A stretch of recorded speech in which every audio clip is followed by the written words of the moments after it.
Friends, education life में आपका स्वागत है। और हम पीछे यहाँ तक कर चुके थे, ये सेकंड पार्ट आ गया और सेकंड वीडियो है लेसन फर्स्ट।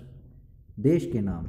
अपने देश के लिए प्राय इंडिया तथा भारत जैसे नामों का प्रयोग करते हैं। इंडिया शब्द इंडस से निकला है, जिसे संस्कृत में सिंधु कहा जाता है। अपने एटलस में ईरान और यूनान का पता लगाओ। लगभग 2500 वर्ष पूर्व उत्तर पश्चिम की ओर से आने वाले ईरानियों और यूनानियों ने सिंधु को हिंदोस और इंदोस और इस नदी के पूर्व में स्थित भूमि प्रदेश को इंडिया कहा। भारत नाम का प्रयोग उत्तर पश्चिम में रहने वाले लोगों के एक समूह के लिए किया जाता था। इस समूह का उल्लेख संस्कृत की आरंभिक लगभग 3500 वर्ष पुरानी कृति ऋग्वेद में भी मिलता है। बाद में इसका प्रयोग देश के लिए होने लगा। अतीत के बारे में कैसे जानें? अतीत की जानकारी हमें कई तरह से प्राप्त कर सकते हैं। इनमें से एक तरीका अतीत में लिखी गई पुस्तकों को ढूंढना और पढ़ना है। ये पुस्तकें हाथ से लिखी होने के कारण पांडुलिपि कही जाती हैं। अंग्रेजी में पांडुलिपि के लिए प्रयुक्त होने वाला मैन्यूस्क्रिप्ट शब्द लैटिन शब्द मैनू, जिसका अर्थ हाथ से निकला है। पांडुलिपियां प्राय ताड़पत्रों अथवा हिमालय क्षेत्र में उगने वाले भुर्ज नामक पेड़ की छाल से विशेष तरीके से तैयार भोजपत्र पर लिखी जाती थी। किस प्रकार का, कौन सा पेड़ था? भुर्ज नामक पेड़। याद रखना, मेन है भुर्ज नामक पेड़ की ये पांडुलिपि है, नीचे जो दिखाई दी गई है। ठीक है, चलिए ये साइड में क्या, ताड़पत्रों से बनी पांडुलिपि का एक पृष्ठ। यह पांडुलिपि लगभग 1000 वर्ष पहले लिखी गई थी। भाई कितना समय पहले लिखी गई थी? 1000 साल पहले। ठीक है, लिखी गई थी। पहले लिखी गई थी। किताब बनाने के लिए ताड़ के पत्तों को काटकर उनके अलग हिस्सों को एक साथ बांध दिया जाता था। भुर्ज पेड़ की छाल से बनी ऐसी ही एक पांडुलिपि को तुम देख सकते हो। इतने वर्षों से इनमें से कई पांडुलिपियों को कीड़ों ने खा लिया तथा कुछ नष्ट कर दी गई। फिर भी ऐसी कई पांडुलिपियां आज भी उपलब्ध हैं। प्राय ये पांडुलिपियां मंदिरों और विहारों से प्राप्त होती थी। इन पुस्तकों में धार्मिक मान्यताओं, व्यवहारों, राजाओं के जीवन, औषधियों तथा विज्ञान आदि सभी प्रकार के विषयों की चर्चा मिलती है। इनके अतिरिक्त हमारे यहाँ महाकाव्य, कविताएं तथा नाटक भी हैं। इनमें से कई संस्कृत में लिखे हुए मिलते हैं, जबकि अन्य प्राकृत और तमिल के अंदर हैं। प्राकृत भाषा का प्रयोग आम लोग करते थे। क्या है? प्राचीन समय में, अतीत समय में प्राकृत भाषा थी, वो आम लोगों की भाषा थी। हम अभिलेख का भी अध्ययन कर सकते हैं। ऐसे लेख पत्थर अथवा धातु जैसी अपेक्षाकृत कठोर सतह पर उत्कीर्ण किए गए मिलते हैं।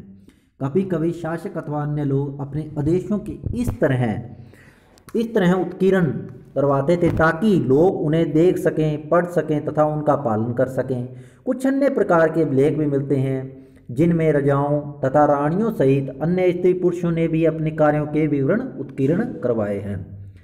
उदाहरण के लिए प्राय शासक लड़ाइयों में अर्जित विजयों का लेखा जोखा करते थे। क्या था भाई? जो शासक जो जीत के आया तो उसने क्या, पत्थर को खुदवाई करवा के अपनी जो लड़ाई थी उसको पत्थरों के ऊपर लिख दिया। ठीक है, और कह दिया कि ये मैंने ये लड़ाई लड़ी है इस पर की।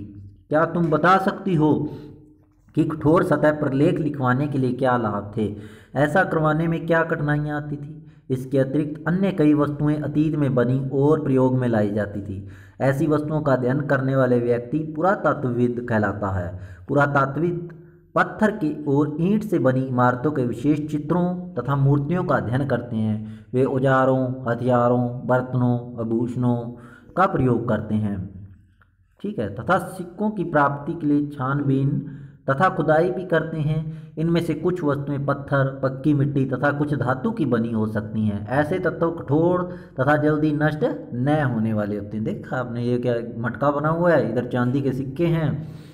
पुरातत्वविद जानवरों, चिड़ियों तथा मछलियों की हड्डियां भी ढूंढते थे। क्यों ढूंढते थे भाई हड्डियां? ये पता लग सके कितने वर्ष पुरानी ये सभ्यता है। इससे उन्हें यह जानने में मदद मिलती थी कि अतीत में लोग क्या खाते थे। बीज से पता लग जाता था उन्हें अतीत में लोग क्या खाना खाते थे, इसलिए वो हड्डियां वगैरह देखते थे। वनस्पतियों के विशेष बहुत मुश्किल से बच पाते हैं।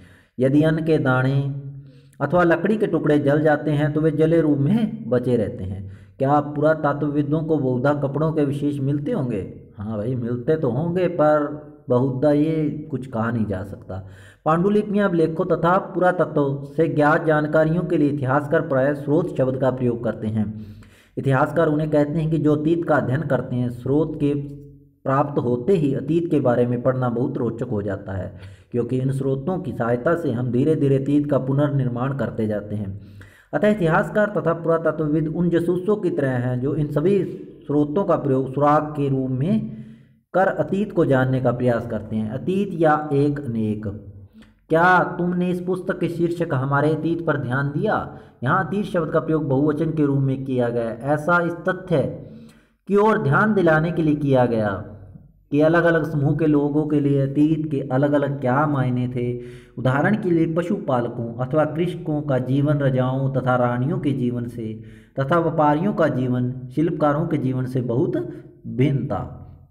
क्या कह रहा है भाई? अलग अलग जिंदगी थी पुराने समय में इनकी। ठीक है, जैसा कि हम आज भी देखते हैं, उस समय भी देश के अलग अलग हिस्सों में लोग अलग अलग व्यवहारों और रीति रिवाजों का पालन करते थे। उदाहरण के लिए आज अंडमान द्वीप के अधिकांश लोग अपना भोजन मछलियां पकड़कर, शिकार करके तथा फल फूल के संग्रह द्वारा प्राप्त करते हैं। ये अंडमान कहाँ पे बच्चों? ये है, मैप में चलते हैं, ये रहा है। यहाँ पे क्या है? आज भी लोग अंडमान निकोबार द्वीप समूह पे मछलियां पकड़ कर ही खाना और जीवन यापन करते हैं। ठीक है, मैप के आपको दिखा दिया अंडमान कहाँ पे है। तो अभी हम चल रहे थे, कहाँ पहुँच गए थे? ठीक है, फल फूल का संग्रह करते हैं तिथियों। ठीक है, चलिए। अतीत या क्या तुमने हमारे, नहीं यह नहीं थे भाई। इतिहासकार पूरा पांडुलिपियां लेखों तथा क्या पुरातत्व में बहुत कपड़ों का विशेष मिलते होंगे। पांडुलिपियां लेखों तथा पुरातत्व से ज्ञात जानकारी, इतिहास स्रोत शब्द, ये भी पढ़ लिया भाई हमने। कहाँ पहुँच गए?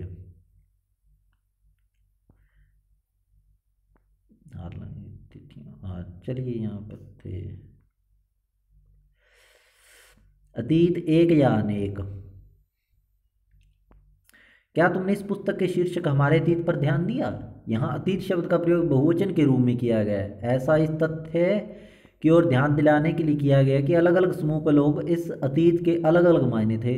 उदाहरण के लिए पशुपालकों तथा कृषकों के अलग अलग राजा रानियों, इनकी जिंदगी अलग अलग थी। अभी हम देख लें कि अंडमान निकोबार आज भी वहाँ पे भोजन के लिए मछलियाँ पकड़कर उनका शिकार कर ही खा रहे हैं। ठीक है, अन्य व्यक्तियों पर निर्भर करते हैं। इस तरह के भेद अतीत में भी विद्यमान थे। आज लोग विपरीत शहरों में रहने वाले कुछ लोग एक दूसरे के ऊपर निर्भर भी कर रहे हैं। ठीक है, इसके अतिरिक्त एक अन्य तरह का भेद है।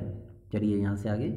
उस समय शासक अपनी विजयों का लेखा जोखा रखते थे। यही कारण है कि हम उन शासकों तथा उनके द्वारा लड़ी जाने वाली लड़ाइयों के बारे में काफ़ी कुछ जानते हैं, जबकि शिकारी, मछुआरे, संग्राहक, कृषक तथा पशुपालक जैसे आम आदमी प्राय अपने कार्यों का लेखा जोखा नहीं रखते थे। पुरातत्व की सहायता से हमें उनके जीवन को जानने में मदद मिलती है, हालांकि अभी भी इनके बारे में बहुत कुछ जानना शेष है।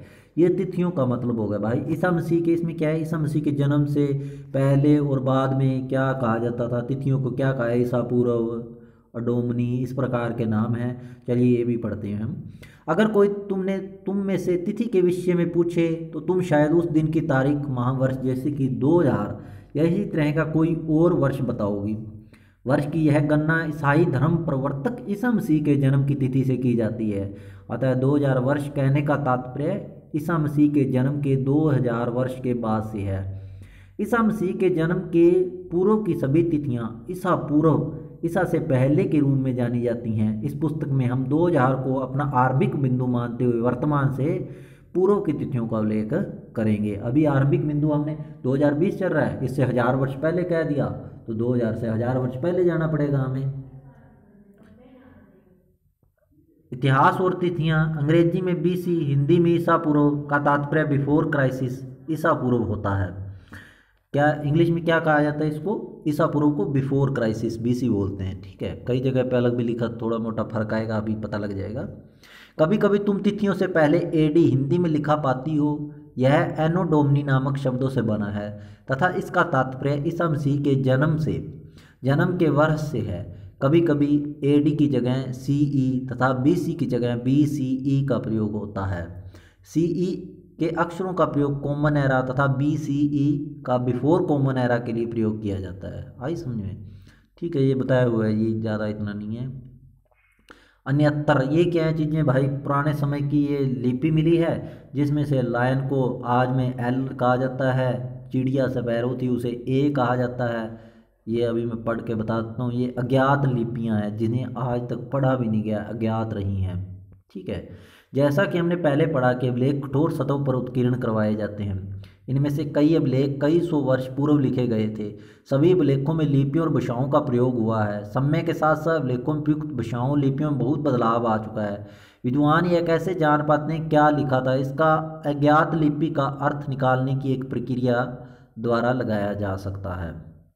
ठीक है, ये भाई अलग अलग है। यूनानी थे, कारतूस कहा जाता था उन्हें। मिस्र के उत्तरी तट पर रोसेटा नाम का एक कस्बा है। यहाँ से एक ऐसा उत्कीर्ण पत्थर मिला है जिस पर एक ही लेख तीन तीन भिन्न भिन्न भाषाओं तथा लिपियों यूनानी मिस्र लिपि के दो प्रयोगों में से एक है। कुछ विद्वान यूनानी भाषा पढ़ सकते थे। उन्होंने बताया कि यहाँ राजाओं तथा रानियों के नाम छोटे से फ्रेम में दिखाए गए हैं। इसे कारतूस कहा जाता था। इसके बाद विद्वानों ने यूनानी तथा मिस्री संकेतों को अगल बगल रखते हुए मिस्री अक्षरों की समानार्थक ध्वनियों की पहचान की है। जैसा कि तुम देख सकते हो, यहाँ L अक्षर शेर से और A अक्षर चिड़िया के लिए प्रयुक्त किया गया है। इसी प्रकार ये अज्ञात लिपियाँ थी जिनको पुरातात्विकविदों ने कुछ हद तक पढ़ा और समझा भी है। उपयोगी शब्द जो हमारे बीच में आए थे, यात्रा आई थी, पांडुलिपि, अभिलेख, पुरातत्व, इतिहासकार, स्त्रोत, अज्ञात लिपि का अर्थ निकालना। ठीक है, और नीचे हैं ये कुछ महत्वपूर्ण तिथियां। कृषि का आरंभ, देखो इंपॉर्टेंट है, कृषि का आरंभ कब हुआ? 8000 वर्ष पूर्व हुआ। सिंधु सभ्यता के प्रथम नगर 4700 वर्ष पूर्व आए थे। ठीक है, गंगा घाटी के नगर मगध का बड़ा राज्य 2500, वर्तमान लगभग 2000 वर्ष चल रहा है। ठीक है, तो ये लेसन पूरा हो गया। अभी आगे हम करेंगे फिर।